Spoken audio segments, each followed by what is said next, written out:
भगवान की बातें इस YouTube चैनल पर आपका स्वागत है। इस चैनल पर हम आपके लिए भगवान से संबंधित, आध्यात्म से संबंधित बहुत सारी ऐसी बातें लेकर आते हैं जो कि आपके लिए काम की हैं और आपकी आध्यात्मिक उन्नति और आपके साधन में सहायता करती हैं। आज हम कुछ ऐसा ही विषय लेकर आए हैं।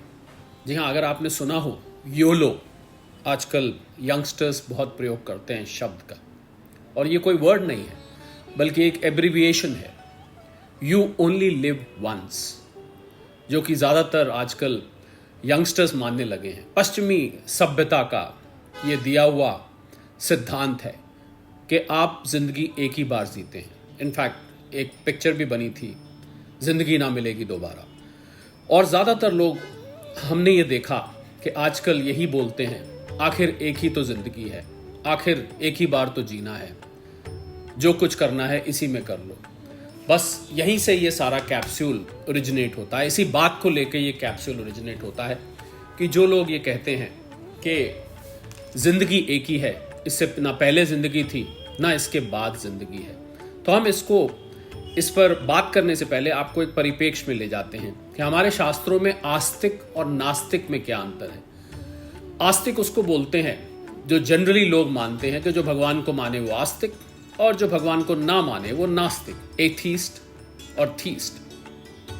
पर शास्त्र अनुसार आस्तिक उसको कहते हैं जो व्यक्ति भगवान को भी माने और हमारे स्क्रिप्चर्स, हमारे शास्त्रों को भी माने। जो व्यक्ति केवल भगवान को माने और हमारे शास्त्रों को ना माने, तो टेक्निकली स्पीकिंग या हमारे शास्त्र के मापदंड के हिसाब से वो भी नास्तिक ही माना जाता है। तो शास्त्रों के अनुसार आपका एक जन्म नहीं होता। शास्त्रों के अनुसार 84 लाख योनियां बनी हैं, जिसमें ये जीव बार बार मरता है और जन्मता है। अपने कर्मों के अनुसार ये उसमें जन्म लेता है। जैसे कर्म होते हैं वैसी योनि को ये प्राप्त करता है। ये कीड़ा मकोड़ा, जानवर, पक्षी, देवता, कुछ भी बन सकता है। यहाँ तक कि ब्रह्मा भी बन सकते हैं, भगवान भी बन सकता है। ये इसके अपने हाथ में है, कर्म करने में ये स्वतंत्र है।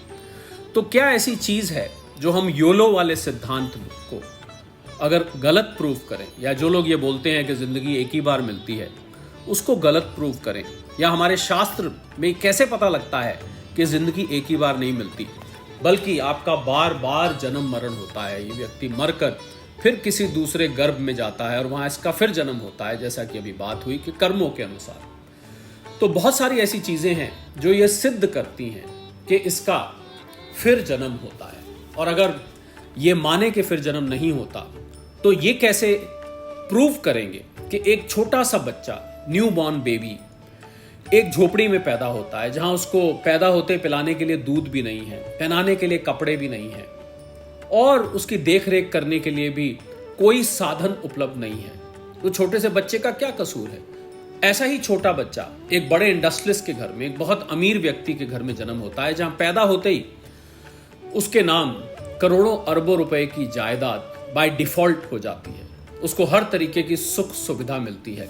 तो भला उस छोटे से बच्चे, दोनों बच्चों में बल्कि क्या फर्क है? एक झोपड़ी में हर किसी चीज से महरूम और दूसरे के पास सब सुविधा उपलब्ध। ये क्या सिद्ध करता है? ये सिद्ध करता है कि वो उसके पिछले जन्मों के कर्मों के अनुसार उसको उसी प्रकार के घर में, उसी प्रकार के वातावरण में, उसी अमीर या गरीब वातावरण में, या अमीर या गरीब माता पिता के घर उसका जन्म होता है। सबसे पहली बात जो सिद्ध होती है वो इसी से होती है कि एक छोटा से बच्चे का जन्म अलग अलग प्रकार के लोगों के यहाँ, अलग अलग संस्कारों के यहाँ, अलग अलग प्रॉस्पेरिटी के हिसाब से उसका जन्म होता है। ये सब पिछले कर्मों का लेना देना है। अगर पुनर्जन्म ना हो तो उन छोटे छोटे बच्चों का क्या कसूर जो योलो वाले सिद्धांत को मानते हैं, वो सिरे से यहीं पर गलत प्रूव हो जाते हैं। और इसके अलावा बाकी बहुत सारी चीज़ें हम देखें कि कैसे ये योलो वाला सिद्धांत गलत होता है। उसका मान लीजिए किसी चीज़ में, या उस बच्चे का किसी चीज़ में, या बच्चा जैसे जैसे बड़ा होता है किसी एक चीज़ में बहुत विशेष इंटरेस्ट होता है, कोई ऐसी चीज़ के ऊपर उसका विशेष रुझान होता है। जैसे कोई म्यूज़िक में बच्चा, या अपने आप हम देखते हैं छोटा सा बच्चा बिना तालीम लिए गाना शुरू कर देता है, किसी को सारे श्लोक याद होते हैं, जबकि उस मकाम तक पहुंचने के लिए बहुत लंबी ट्रेनिंग या बहुत लंबे अभ्यास की जरूरत होती है। पर वो छोटा सा बच्चा 2 साल 3 साल 5 साल के, बहुत सारे आपने किस्से सुने होंगे, जो कि छोटा सा बच्चा अपने आप ही कोई भाषा बोलने लगा, कोई श्लोक मंत्र उच्चारण करने लगा, या म्यूजिक में या और किसी कला में बहुत निपुणता उसमें दिखाई देने लग गई, जबकि उसने पहले कोई उसके लिए शिक्षा नहीं ली थी। जी हाँ, ये सिद्ध करता है कि पिछले जन्म का वो साधक है, उसने पिछले किसी जन्म में वो सारी साधना की हुई है। ऐसे ही हम देखते हैं किसी को बहुत किसी चीज से डर होता है, पैदा होते ही उसको डर होता है, बाकी लोग नहीं डरते, वो व्यक्ति किसी चीज से बहुत डरता है, जैसे किसी पशु पक्षी से, किसी विशेष वातावरण से उसको डर लगता है, जबकि उसके पीछे कोई हिस्ट्री नहीं होती।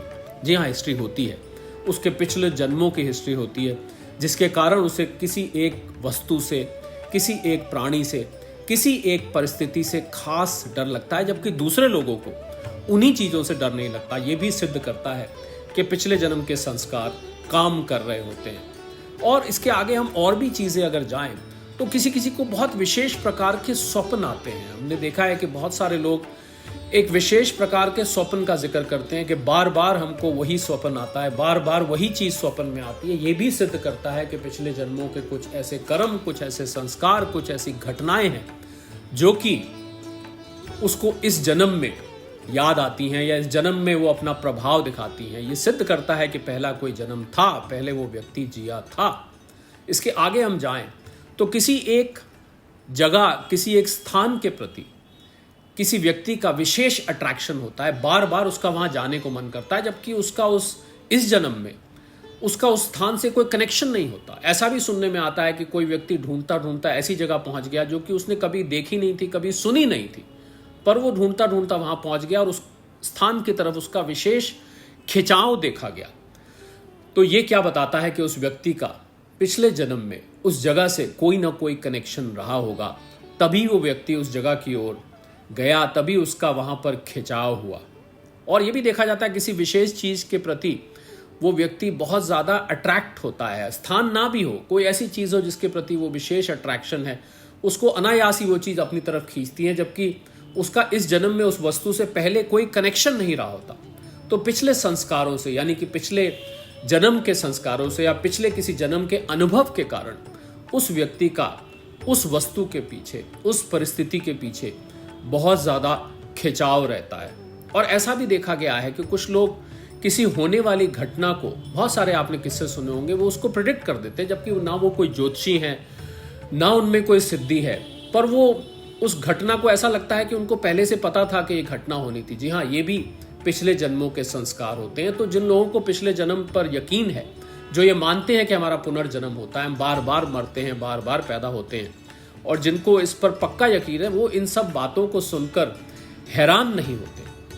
और ऐसा भी देखा गया है कि कुछ लोग किसी विशेष व्यक्ति के प्रति एक विशेष प्रकार का अटैचमेंट या डिटैचमेंट रखते हैं, जबकि उसका उस व्यक्ति से साधारणतया ऐसा कोई रिलेशन नहीं होता है। पहली बार आप किसी से मिलते हैं और ऐसा लगता है जैसे आप उस व्यक्ति से अनेकों बार मिले हुए हैं, या बिना किसी कारण से आप किसी व्यक्ति से द्वेष कर बैठते हैं, जबकि उसने आपका कुछ बिगाड़ा नहीं होता।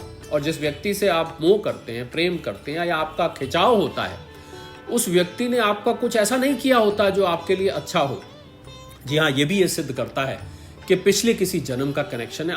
अक्सर आप भारत में लोगों को कहते हुए सुनते होंगे कि इसका मेरा कोई पिछले जन्म का नाता है। जी हाँ, वो बात ऐसी कहने लायक नहीं है, ये बात सच भी होती है।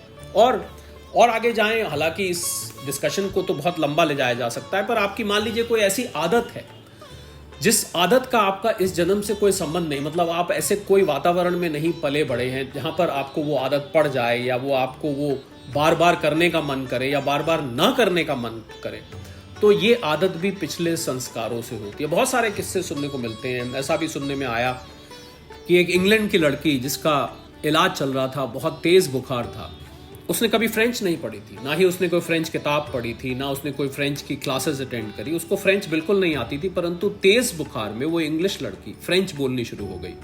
तो हमारे ऋषि मुनियों में भारत में जब ये बात पता लगी तो उन्होंने बताया कि पिछले जन्म में ये फ्रेंच थी।